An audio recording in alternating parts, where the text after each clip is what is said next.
Riwayat Muslim dari sahabat Nawas bin Sam'an. Nabi pernah ditanya oleh Nawas ini tentang apa itu albir, apa itu al-ism.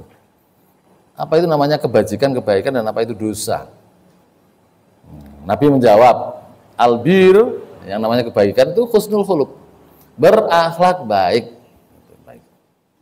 Singkat aja jawaban Nabi.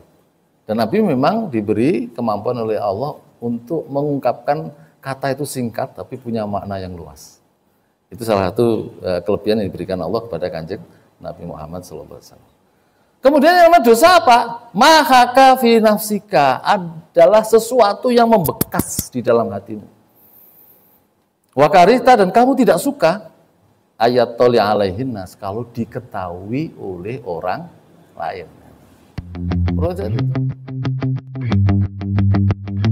Assalamualaikum warahmatullahi wabarakatuh. Alhamdulillahirabbil alamin. Wa bihi nasta'inu ala umuri dunya waddin. Wassalatu wassalamu ala khatamil anbiya'i wal mursalin. Nabiyina wa sayyidina wa habibina wa syafi'ina Muhammadin wa ala alihi wa ashabihi ajma'in. Amma ba'du. Ma'asyiral muslimin wal muslimat. Sakum Rawuh, Bapak Ibu jamaah setia pengajian Sabtu pagi Majelis Tabligh BWMDI yang berbahagia, mudah-mudahan betul-betul berbahagia. Rahimakumullah. Kenapa saya katakan setia? Karena ya walaupun Ramadan ya, Masya Allah, masih tetap menghadiri kegiatan ini. Padahal tadi mungkin di masjid masing-masing juga ada kultum, ada. Itu yang saya salut, itu luar biasa. Ya memang berkurang jamaahnya, itu wajar. Wajar. Saya tadi aja juga ngebut, Pak. Jadi habis ngisi di Masjid Gede Kauman, langsung ngebut. Beruntung jalannya lengang. Beruntung lagi setiap bangjo mendapatkan lampu hijau, sehingga langsung. Makanya sampai sini selisih 5 menit gitu tadi itu. Bapak Ibu sekalian, rahimakumullah. Pagi ini kita akan beralih ke akhlak fadilah yang kedua, yang ditulis di dalam kitab Minhajus Sholihin. Yang pertama kemarin al-wasatiyatu wal iktidal, sikap moderat dan bersahaja dalam menapaki kehidupan ini, termasuk di dalam beragama. Pagi ini yang kedua termasuk akhlak fadilah adalah husnul khuluq, berakhlak baik. Husnul khuluq. Nah, ciri khas dari kitab Minhajus Sholihin itu selalu menampilkan ayat suci Al-Quran, baru nanti diperkuat dengan hadis-hadis Rasulullah Sallallahu Alaihi Wasallam.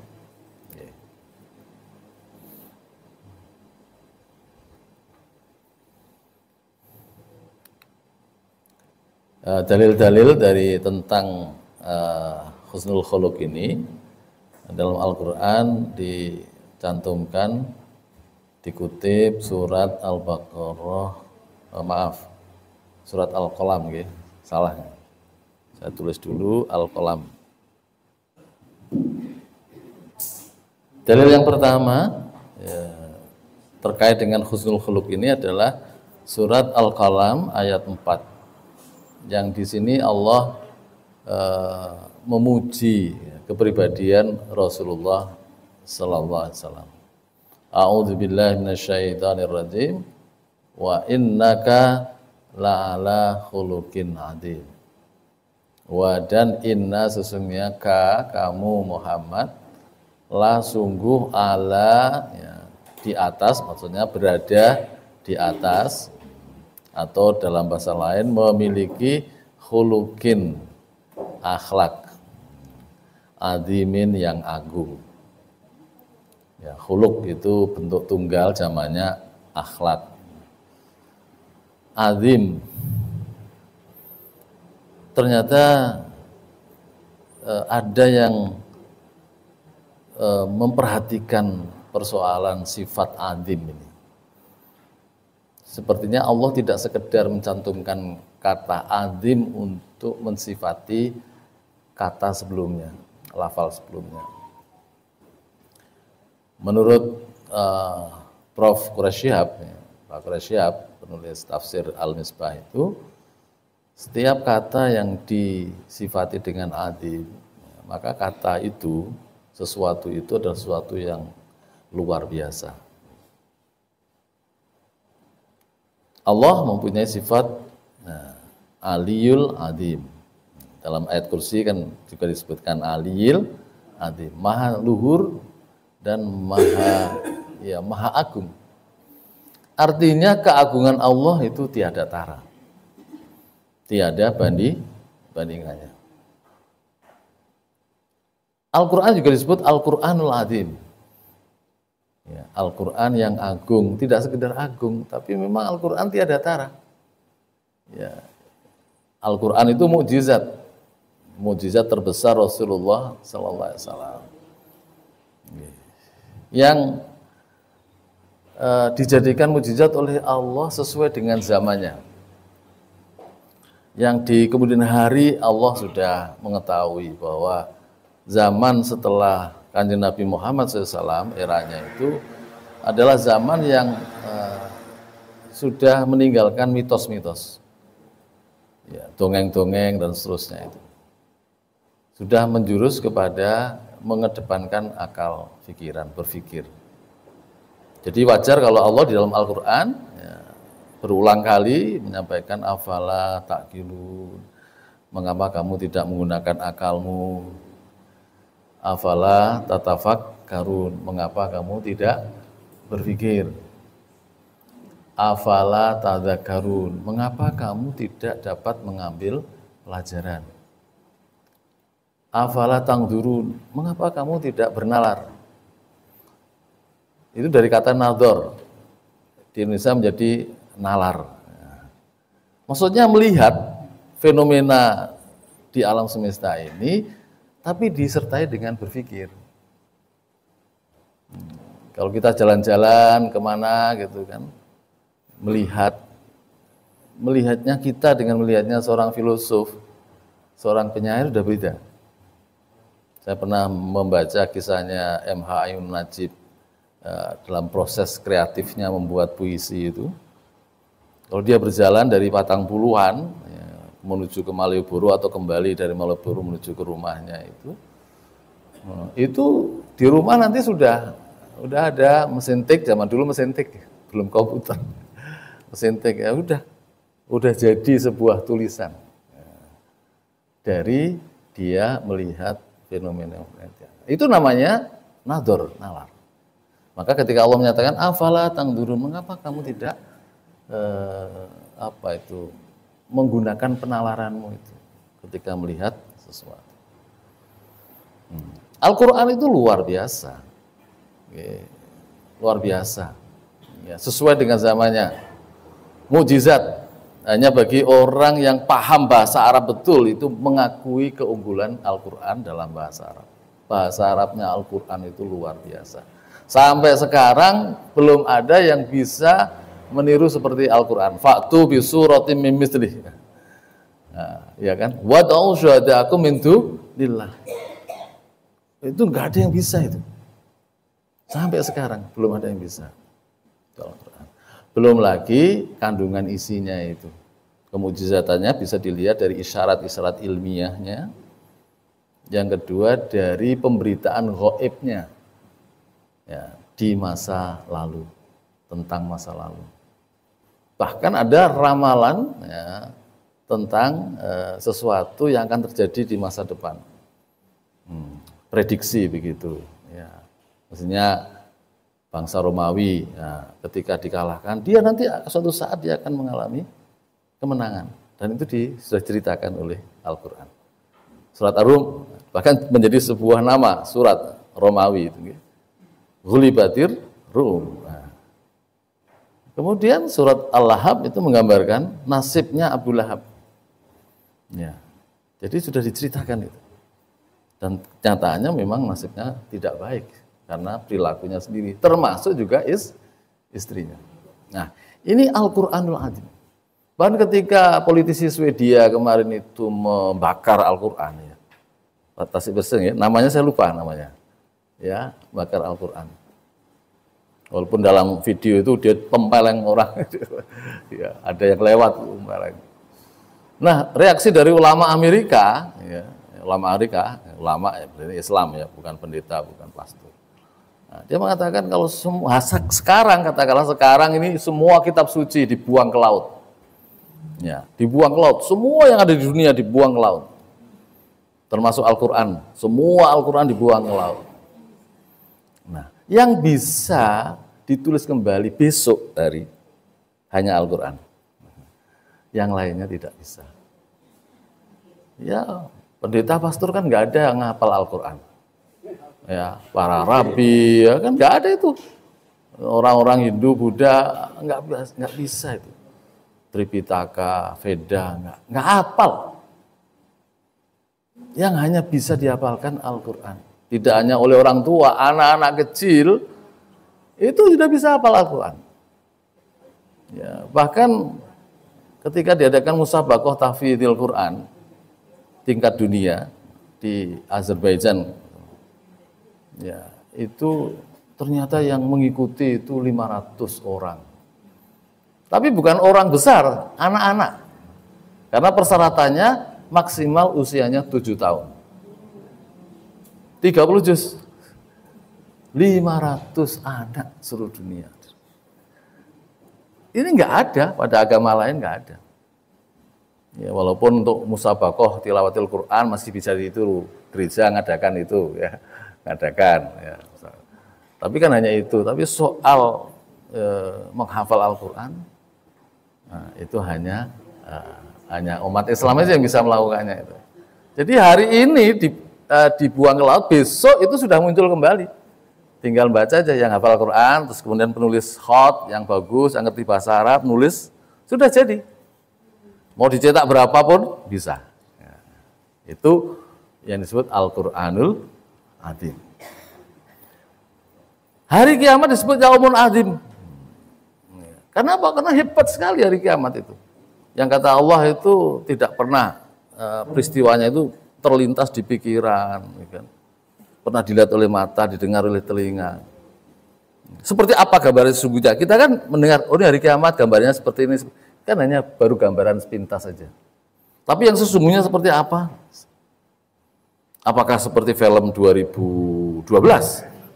Ada kan film 2012 kan? Digambarkan kayak begitu. Aneh kan, kiamat tapi ada yang selamat kan itu kan. Yang naik pesawat itu ya. Enggak, besok kiamat ya semuanya habis.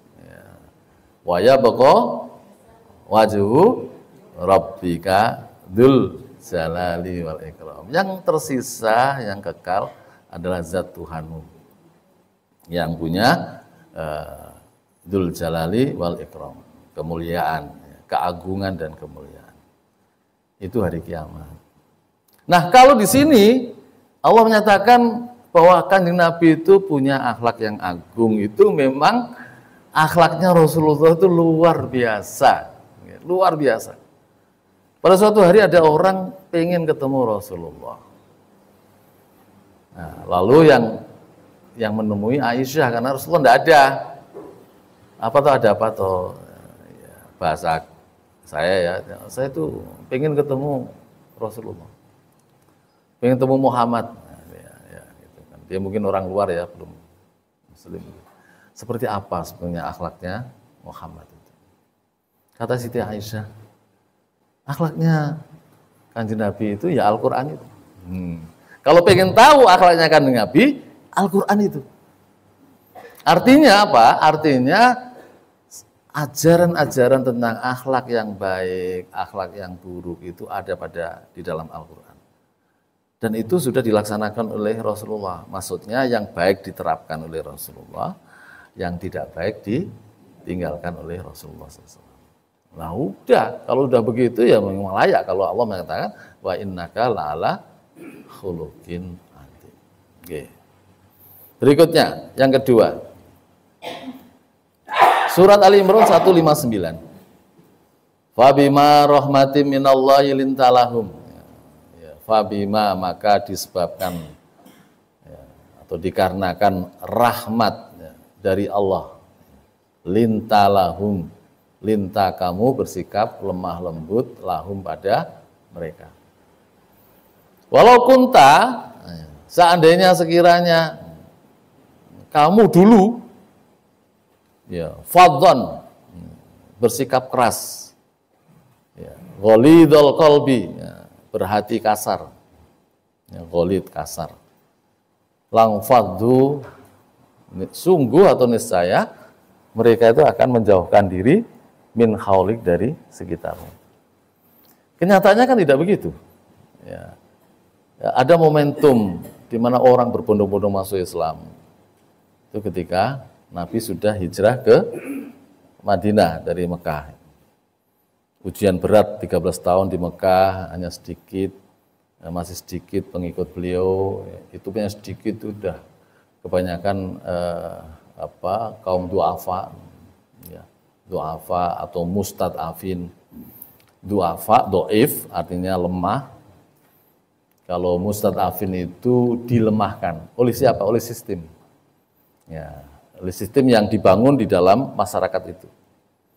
Misalnya gini, ya, di Indonesia itu ada orang miskin.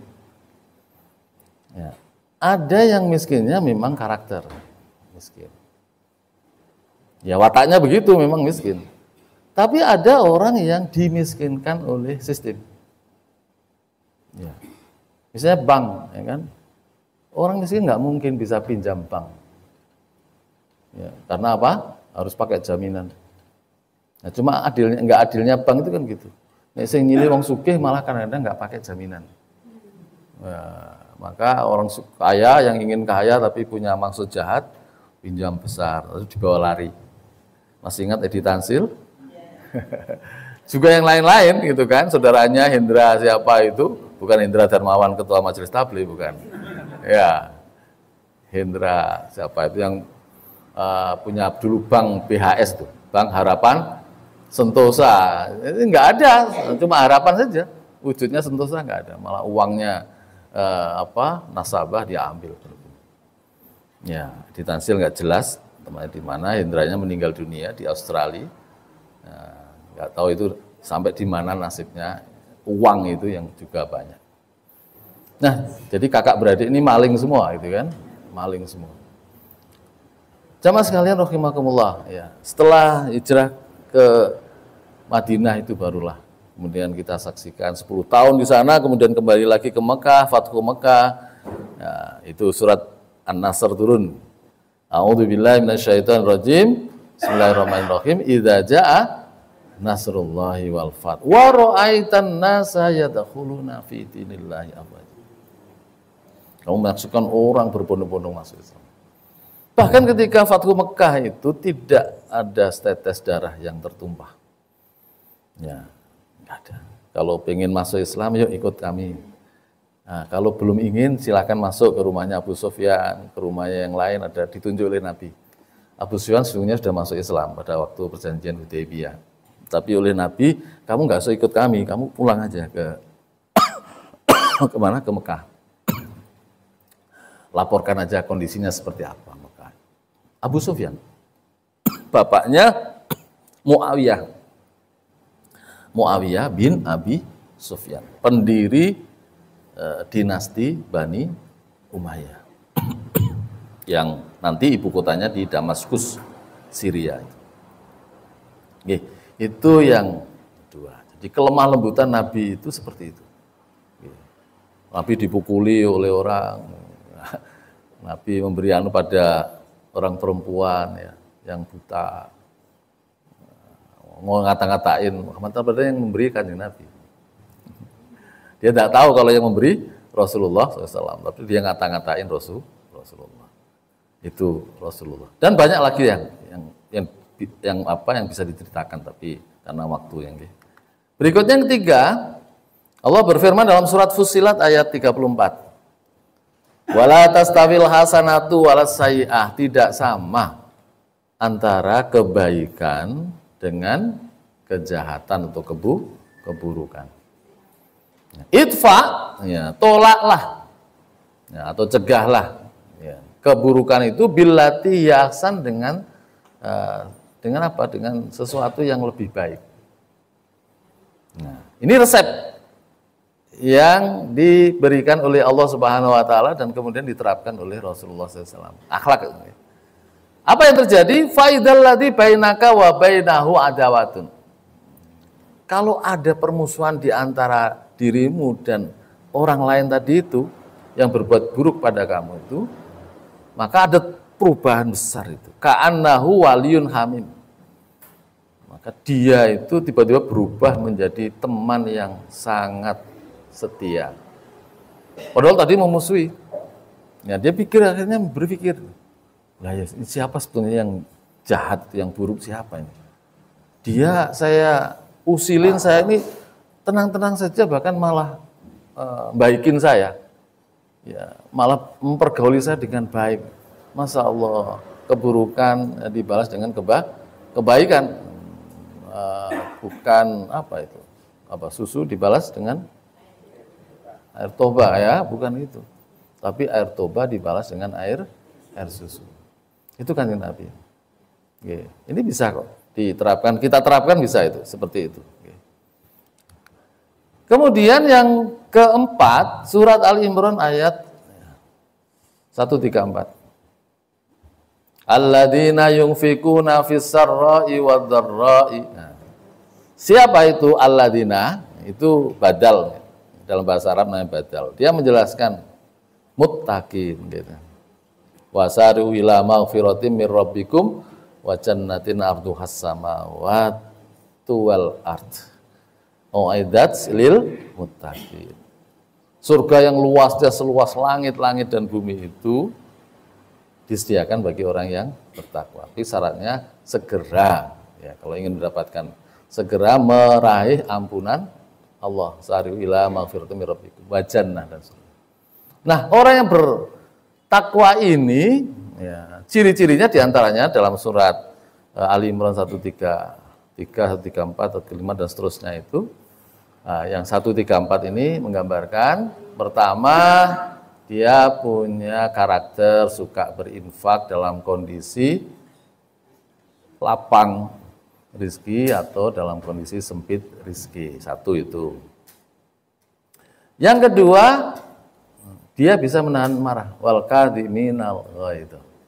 Menahan marah. Diusilin orang, dia tidak marah. Yang ketiga, wal afina anis. Dia memberi maaf pada orang lain. Termasuk yang ngusilin tadi itu. Kemudian wallahu yuhibbul muhsinin. Allah menyukai orang yang berbuat baik. Ayat ini ternyata oleh Dr. Nurholis Majid, ya, Allah yarham, yang sudah meninggal itu, yang dulu konon termasuk salah satu pembaru Islam tahun 70-an bersama Gus Dur, Pak Amin Rais, Pak Syafi'i Ma'arif, ya, dan seterusnya itu. Dulu, zaman dulu. Ketika mereka baru pulang dari Amerika itu kan, ya, menggemparkan Indonesia. Ya ada yang konsisten dengan keislamannya, ada yang agak nyimpang-nyimpang dikit itu kan. Ya karena terpengaruh oleh kehidupan di Amerika gitu kan. Ya, yang masih konsisten sampai sekarang ya kelihatannya Pak Amin Rais itu ya. Pak Amin Rais kembali ke jalur yang benar gitu, dalam arti dulu ketika bersama yang lain-lain mendirikan PAN itu seperti itu, ingin lebih dalam pengertian lebih inklusif katanya begitu ya, lebih pluralis begitu. Tapi setelah melihat kenyataan nggak bisa ya, bertentangan dengan nuraninya. Ya, maka setelah itu beliau banyak kembali berbicara tentang tauhid itu. Dan terakhir membentuk partai amanat umat. Oh umat. Berarti jenengan rumiyin partai amanat nggih. Jenengan nggih. Rumiyin. Jiwanya PAN dulu ya. Sekarang ganti nggih, berubah nggih jiwanya nggih. Oh mudah-mudahan. Mudah-mudahan itu maybe yes, maybe no kan itu. Nah, Cak Nur ini terkenal sebutan Cak Nur itu. Itu mengatakan yang paling tinggi ya, dari akhlak ini adalah muhsin.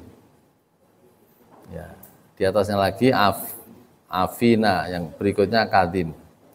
Jadi kalau ada orang berbuat tidak baik pada kita itu, kita masih bisa menahan marah. Ya, itu sudah alhamdulillah. Tapi orang yang menahan marah belum tentu loh dia memaafkan. Oke kan? Apalagi muhsin memberi sesuatu, ya, berbuat baik dengan memberikan sesuatu pada orang lain belum tentu. Itu kadim. Afinaninas, memaafkan. Ya, ya mungkin dia sudah bisa menahan marah, bisa kemudian memberi maaf. Tapi belum tentu dia memberikan kebaikan kepada orang lain, memberikan sesuatu. Ya, itu yang level kedua. Level yang paling tinggi adalah muhsin. Maka Allah menyebutkan wallahu yuhibbul muhsinin. Artinya ketika ada konflik itu, ya, ada perselisihan, atau ada orang yang berbuat tidak baik pada dirinya, dia bisa menahan marah, dia bisa memberi maaf, dan yang mengejutkan, dia malah memberi sesuatu pada orang lain yang berbuat salah pada dia. Ihsan, dia berbuat ihsan. Baik, itu yang paling tinggi. Oke. Dan itu disenangi oleh Allah Subhanahu wa Ta'ala. Oke. Dan Nabi seperti itu. Ya. Nabi sudah mempraktikkan itu dalam kehidupan sehari-hari. Baik, Bapak Ibu sekalian, rahimakumullah. Sekarang kita masuk sunnah. Ini sudah saya buatkan. Saya tampilkan kali ini, pagi ini hanya 2 hadis saja.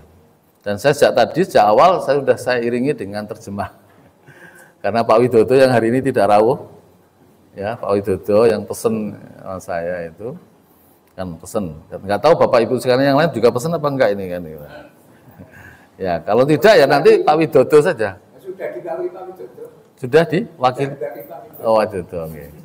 Maksudnya targetnya kan nanti ini dicetak, di print out, kemudian di copy, ya, diberikan kepada Bapak Ibu sekalian gitu, sehingga bisa dibawa pulang. Kalau Pak Widodo kan targetnya ketika memberi pengajian di tempat lain, beliau bisa. Kalau hanya Arabnya saja itu mungkin beliau belum ada kemampuan untuk sampai situ, sekalian dengan maknanya. Yang Al-Wasatiyah wal-I'tidal dalam beberapa kali pertemuan itu sudah saya garap tadi pagi juga ketika sahur saya ngambil ngetik karena hadisnya panjang ya. Jadi ada satu pertemuan yang saya belum menerjemahkan. Tapi yang pertemuan lain sudah selesai. Insya Allah nanti akan terwujud. Nah, untuk berikutnya saya tulis Arabnya, saya tulis terjemah sekaligus. Ya, jadi langsung kerja bersama-sama sekaligus. Ya. Baik, Bapak Ibu sekalian rahimakumullah. Ada hadis riwayat Tirmidzi dari Abu Hurairah, Rasulullah bersabda, "Akmalul mu'minina imanan ahsanuhum khuluqan." Ya. Jadi semulia-mulianya orang mukmin imannya atau sesempurna-sempurnanya orang mukmin imannya atau orang-orang mukmin yang paling paling sempurna imannya, itu bahasa yang seharusnya begitu dalam menerjemahkan itu. Adalah yang paling baik di antara mereka akhlaknya, yang paling baik akhlaknya di kalangan mereka. Akhlaknya yang paling baik. Itu berarti akhlak yang baik itu sebenarnya menunjukkan keimanan yang sempurna. Nah, kita sebagai seorang mukmin mestinya begitu. Jangan sampai kita kalah dengan orang non mukmin, ya non muslim, yang kadang-kadang menampilkan akhlak, ya, budi pekerti yang bagus, yang mengalahkan orang Islam sendiri. Nah, tapi masalahnya bukan itu. Masalahnya apa yang dilakukan oleh mereka, kebaikan-kebaikan yang dilakukan oleh mereka itu tidak bernilai apa-apa di hadapan Allah Subhanahu wa taala. Allah sendiri mengatakan di beberapa ayat habitat a'maluhum. Amal perbuatan mereka yang baik itu lenyap. Oke. Kemudian wa khiyarukum linisaihim. Ya, sebaik-baik kalian adalah yang paling baik perlakuannya kepada istrinya. Ya. Dalam berbagai tausiah mantenan itu, okay. Itu saya selalu satu poin diantaranya adalah kita harus membuat keseimbangan, menjaga keseimbangan yang ditanamkan, diajarkan oleh Allah dan Rasulnya. Langit aja diciptakan oleh Allah dengan keseimbangan. Begitu juga yang lain-lain itu diciptakan oleh keseimbangan. Sebetulnya itu kita enak tinggal di dunia itu. Tapi menjadi tidak enak karena keseimbangan-keseimbangan itu dirusak sendiri oleh manusia, dirusak sendiri, sehingga kenikmatan, kelezatan dalam hidup ini rusak semua. Ya. Nah, termasuk dalam kehidupan rumah tangga, nun sewu. Seperti itu. Keseimbangannya bagaimana toh? Keseimbangannya begini, suami, bapak-bapak sekalian, cobalah, itu memperlakukan istri dengan sebaik-baiknya. Apa yang dilakukan oleh suami diimbangi oleh istri dengan sikap apa? Istri solihah itu. Pertama apa kata Nabi? Ini dideleng itu nyenengke. Nah, kan itu kan. Dideleng nyenengke. Nyenengke itu tidak mesti harus bajunya bagus atau enggak. Bisa jadi ucapannya, dari sikap-sikapnya menyenangkan. Satu itu. Yang kedua, ya, apa itu? Kalau disuruh taat, disuruh oleh suami taat. Batasannya apa ya? Sepanjang suami tidak menyuruh maksiat. Udah, kalau tidak maksiat, Ibu Samina waktu siap Mas, siap Pak, nah, siap Pak gitu kan. Nah, apa panggilan yang sayang tersayang jenengan apa? Nah, ayang ya panggil ya siap yang ya. Nah, itu kan. Wah, itu semangat Bapak-bapak itu kan. Iya, semangat. Oke, dipraktekkan loh ini ya. Dereng alami itu ya.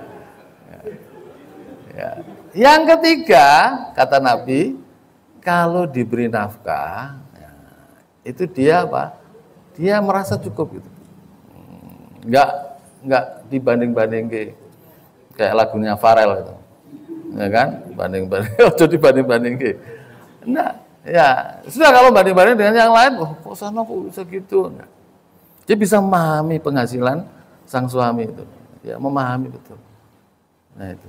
Nah, dengan demikian kecil apapun penghasilan suami itu, ketika mendapatkan istri yang solehah itu, alhamdulillah itu. Jalan terus saja. Yang penting kan hidup berbarokah. Hidup berbarokah itu murakabi, mencukupi. Saya menyaksikan beberapa orang itu yang hidupnya berbarokah. Penghasilannya kecil. Ya. Juga ada yang PNS tapi penghasilannya kecil. Gitu. Tapi kok bisa ya? Anak-anaknya itu kok bisa jadi sarjana gitu kan. Dapat mantu juga sarjana, ada yang calon doktor, dan masya Allah itu semua. Ya, karena suaminya ini ya di masjid, ya, pengurus masjid, atau ngurusi pengajian, wah susah. Juga ngasih pengajian sesuai dengan kemampuannya. Gitu. Itu namanya berbarokah. Nah ini, padahal saya lihat itu dia itu gali lubang tutup lubang, napa niku? Pinjam sana, pinjam sini, untuk menunjukkan betapa penghasilannya tidak mencukupi. Tapi kok bisa ya? Kalau ditarik ke belakang itu, ya, dihitung ke belakang lagi, nggak ketemu itu biaya kuliah sekian, terus kemudian penghasilan sekian, nggak ketemu. Dari mana kok bisa mencukupi? Itulah namanya barokah, barokah itu. Nah, kemudian yang keempat adalah ketika suami pergi, dia bisa menjaga dirinya dan menjaga harta suaminya. Lalu sekarang kan tidak, suami pergi dia juga pergi. Ya, kan gitu.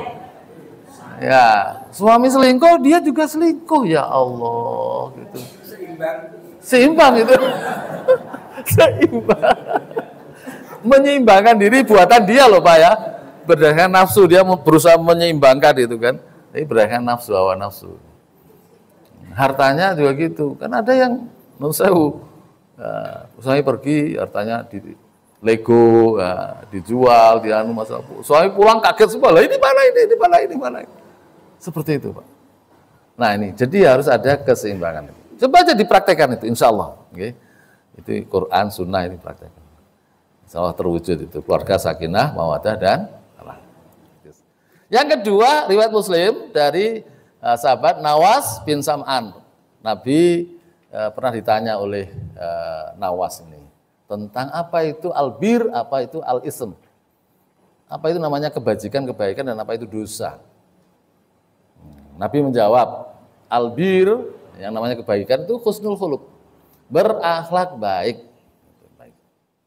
Singkat aja jawaban Nabi. Dan Nabi memang diberi kemampuan oleh Allah untuk mengungkapkan kata itu singkat tapi punya makna yang luas. Itu salah satu kelebihan yang diberikan Allah kepada Kanjeng Nabi Muhammad SAW. Kemudian yang namanya dosa apa? Mahaka fi nafsika, adalah sesuatu yang membekas di dalam hatimu. Wakarita, dan kamu tidak suka ayat toli alaihinnas, kalau diketahui oleh orang lain. Proses itu. Korupsi itu kan juga dosa kan itu kan. Maka orang melakukannya dengan sembunyi kan. Ya, pokoknya sembunyi. Nah, monggo itu. Jadi ngukurnya seperti itu. Kalau jenengan melakukan sesuatu kok sembunyi-sembunyi. Ya, berarti ada unsur dosa di situ. Seperti itu. Yang membekas. Biasanya kemudian nggak bisa hilang apa yang dilakukan. Akan menghantui dirinya. Mengkuntil anai dirinya. Memocongi dirinya. Pokoknya begitulah. Jadi dia selalu berada dalam ketakutan. Kapan ini balasannya akan terbongkar, ya kan? Kejahatannya akan terbongkar dan seterusnya. Saya kira demikian Bapak Ibu sekalian yang dirahmati Allah. Ini bagian sedikit ya dari banyak dalil-dalil yang nanti akan kita ungkap tentang itu. Kurang lebihnya maaf. Assalamualaikum warahmatullahi wabarakatuh.